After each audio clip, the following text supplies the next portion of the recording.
everyone, it's Alice, and today we're just gonna have a chat about the books that I read in April. I read 4 books this past month, which is 1 a week, which appears to be the pace that I'm at these days. I used to read like 2 books a week, but for some reason I can't do that anymore, so it's like 1 a week, which is fine. And the first book that I finished was Kindred by Octavia Butler.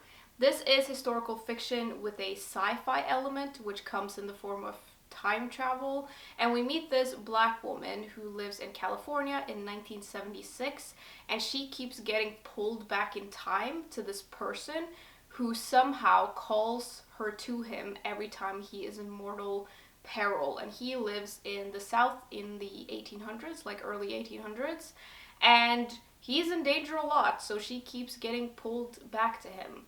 That is the very, very basics of the story. Like, there's a lot more to it, but that's like the gist of it. I've already talked about this a lot in a reading vlog that I did, which if you watched that, you will know that I absolutely love this book.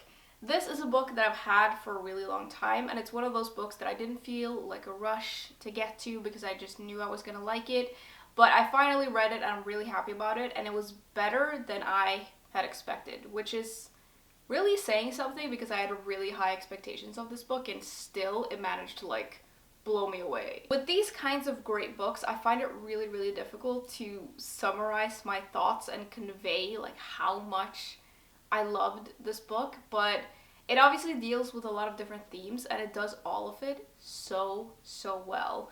And I've thought about this after I finished the book, and I forgot to mention it in the vlog, or I hadn't thought of it at the time, but this really feels like it could have been published recently. It was published in the 70s, I think, but it feels quite contemporary either way, and it's like held up very, very well. The writing is just so good, and the characters are so well done, and I especially love our main character.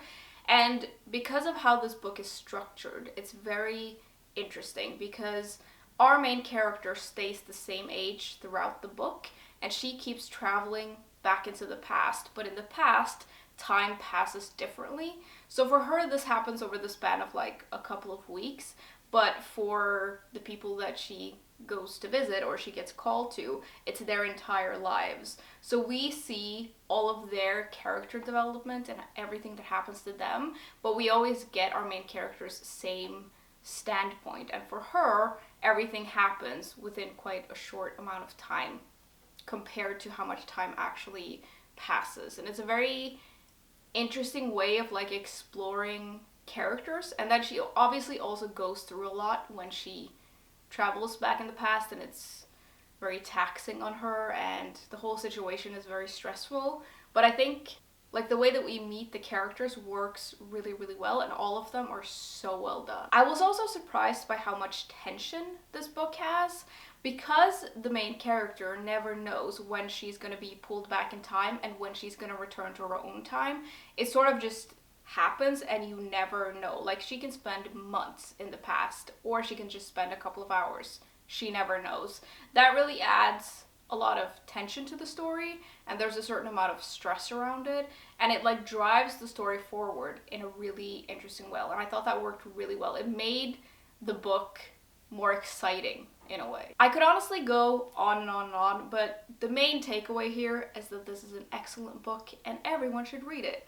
I highly, highly recommend it. I gave it a 5 out of 5 stars, and I can't wait to reread this when a little bit of time has passed, because I think it'll be a really interesting book to reread. And it feels like the kind of book that I'm gonna read several times throughout my life, and I'll always get something new or something different from it. And even though I've read it, I feel like there's more to discover here in a way, and there are so many interesting themes. There's so much that you could discuss, and it's just so good. I also really want to read more by Octavia Butler because she's amazing. I love her writing style. I really, really recommend this though. It's so good. I had slightly more mixed feelings about my next read though, which was The Paris Library by Janet Charles. This is historical fiction. It's the kind of book that has like 2 timelines. One is set in Paris in 1939, where we follow this woman who starts working at the American Library in Paris, and then the other viewpoint is set in Montana in 1983, and we follow a teenager who takes an interest into her mysterious elderly neighbor. So the thing with this book is that there isn't anything wrong with it. I think that the reason I have sort of mixed feelings about it is like a very particular reason. This didn't really have much of an impact on me because I have read so many of these types of books. When I was in my early 20s and like late teens, all I ever read were these kinds of books. There are a lot of these types of books where you have dual timelines and it like connects and blah blah blah. And I've read so many of them that it takes a lot for me to really find a new one that I feel like gives me something new. And there's something about the fact that I've read so many of them that just makes me feel like I'm reading the same book over and over. And that isn't the book's fault, so it's not anything wrong with the book. It just didn't really make much of an impact on me, unfortunately. I do think this started off quite well for me, but the more I read and the more I thought about it, the more I felt like this was a story that I'd read before, and everything felt very familiar, like all of the characters, and obviously there's a lot of these kinds of books that are set during the Second World War, and I've read a lot of those types of books, and of course they are interesting, but when you've read a lot of them, and a lot of them are quite similar, it does take a lot for it to feel exciting or enticing. And for me, this just felt very familiar, and it kind of felt like a book that I'd already read. It does have a lot going for it though, and I understand why a lot of people like this book. It's easy to read, there is quite a lot that happens in it. I think for me, the thing that stands out the most is the setting of the library, and there's a clear love of books that really shines through here, and I really liked that, and getting to know the characters that work in the library and what happens to them and all of that. I really liked that part. With a lot of these books though, and I mentioned this in the vlog, I almost always enjoy the historical perspective more than the more contemporary one. So for this, I definitely preferred the 1940s perspective over the 80s. So much so that I kind of feel like the 80s perspective was unnecessary. I don't know if we really needed it, and I do feel that way about a lot of these kinds of books. Like, just have it be set in the more historical time and just stick with it. Sometimes I just don't feel like the more contemporary perspective is necessary, and I didn't really feel like it was necessary in here, and I didn't really get on with that. I much preferred the historical perspective. Anyways, it is kind of hard to know what to rate this because, like I mentioned, I don't think it's the book's fault. I just think it's me and my reading experience with it. But I think I'm just gonna give it a 3 out of 5 stars. It is not the best book of this type that I've read, like by far. And to be honest, I have basically forgotten this whole book, even though I finished it only like 2 weeks ago, which is maybe not the greatest sign. But yeah, it's, I guess, a 3 out of 5 stars. Second to last, I read a book in Norwegian. It was Fjellgraven by Hjorth Rosenfeldt. This is like a crime Nordic noir type of book, and it's the 3rd book in the Sebastian Bergman series. And in this series, we basically follow this profiler who is horribly unlikable, but we also follow the team of detectives that he works with, and in each book they have a new case, and in this one there's like a case of a mass grave up in the mountains in Sweden. This is one of my absolute favorite crime series. It is so good, and every time I read another book in this series, I'm always like taken aback by how well done it is.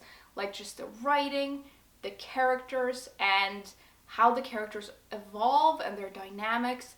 Like, all of it is just so freaking good. One of the things that I just absolutely adore about the series is the characters and the way that they're written. And our main character in particular is, like I mentioned, horrible. Just an absolutely horrible human being. But he does have a few occasional redeeming like moments, and he's just a very fascinating character to follow. I really like that in all of these books there is a mystery, like in each book, yes, but there is an overarching like story that's going on with the characters, and with the main character in particular, he has like this secret that is really, really big, and it involves one of the other people in the book as well. And I can't get into it, but like I can't get enough of that part of the storyline. It's so good. I will say though, for this book in particular, compared to the other two books, like the first two books, I do think that the mystery in here takes a little bit of a backseat. The mystery is good, but it's not as like exciting, I felt, as the first two books, especially like the second book. The mystery in that was really, really good, and it was a huge part of the story. And I think that the mystery is well done, but I feel like, yeah, I just feel like the mystery took a little bit of a backseat and we focused more on the characters, which I really enjoyed, and that's fine. But I do think that I'm gonna forget what the mystery is in a couple of months in this, but I still remember the first and the second mystery. So not as like exciting, still good, but there was a lot of happening with the characters though, so like that was plenty to keep up with, and like that was very exciting. But yeah, not the best mystery, probably. These books also have a tendency at the end to have something really, really big happen, and it always makes me just want to get into the next book. Every book has been like that. The first one, like when I got to the very end of the first one, I audibly gasped, and I was like alone in my apartment, and I was just like at what happened at the end. And with this as well, there's something that happens in like the final pages where I'm just like, I need to know what's gonna happen with the characters, because my god. But yeah, I gave this a 4 out of 5 stars. I love this series. It's so, so good. I can't wait to read the next one. I kind of just want to delve into it right away, but I also want to save these books a little bit because I don't want to read them too fast, which, you know, it's a little bit of a balancing act, but that's fine. I do think that these books are available in English. I'm pretty sure the first one is, at least, and maybe the rest of them. But either way, wherever you are in the world, see if you can find it in your language, or if you happen to read Norwegian or Swedish, read it in that. Lastly, I read You Died, which is a graphic novel anthology, and all of these stories deal with one of my favorite topics to read about, death. Now, like with most collections of stories where you have loads of different authors and writers, and in this case also different artists, it's gonna be a little bit of a mixed bag, which this was, but overall I really, really enjoyed it. Obviously, all of the stories are about death, and that's the main theme, and if you're not into that, you're not gonna like this, but I am, so I really liked it. There are some heavy stories in here, there are some lighter ones. Some of them are gonna make you probably tear up a little bit, some of them are gonna make you laugh, some are lighter, some are heavier, and there's just about everything else in between here. Some are realistic, some are not, some are myth related. It has all kinds of different things in here. I actually don't know how many stories, but there's quite a few, and all of it, like all of them have different artists as far as I could tell, which I think is cool. I really enjoyed reading these stories. I think that there's a really good mix of different types of stories, and I really liked seeing the different art and how things are expressed in different ways. Obviously, it would have bumped it up a notch if there were colors in here. All of these are black and white, but still, pretty cool. I also just have to say, I think it's a cool thing that this got made. I'm pretty sure I heard about this because of Caitlin Doughty, who has written some of my favorite books about death that I've read, and I think she was a part of this project. She wrote the introduction, and I just think it's a really cool idea, and I think it's well done in that you've like gathered all of these different stories and you've represented them in different kind of like art styles. I think it's a really cool idea, and I think it's very cool that it exists. I will mention though, and I usually don't notice these kinds of things, but I'm gonna mention a couple of things about the print of this. There are a few things where they're just like, I think it could have been a little bit better. Like the introduction is, because of the way the book is made, it's like right, the text goes into the crack. Not a sentence I thought I would say today, but there you go. And that makes it like a little bit difficult to read. And then sometimes there are like pages where the text is like cut off. There were a couple of those. And so there are a few things about the print that I think could have been improved and would have made this feel a little bit more professional, for lack of a better word. It's not a big deal, but I just noticed it. A cool thing about the print though and the production of this, and I noticed this, like if I hadn't put this on my nightstand, I would have never known, but there are parts of the cover that glow in the dark. I put this on my nightstand and I like went to bed, turned the lights off, and then I turned around and I was like, what the hell is that? And they're like the mushrooms and stuff on the cover glow in the dark. That is a really cool thing that I've never seen before, and it made me like really happy as I was going to sleep. I think that's a very cool idea. Anyways, I also find this kind of like a hard book to rate. I always find like anthologies and short stories and things like that difficult to like rate on a scale, but I guess overall it's like between a 4-star and a 3-star somewhere. I really enjoyed it though, and I have a colleague that I know I'm gonna lend this to because we have bonded over our shared interest in death, which, how we got on that topic ever, I don't remember, but here we are. That was the last book though, which means we have reached the end.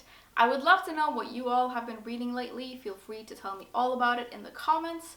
And as always, thank you very much for hanging out with me today, and I will see you soon. Bye!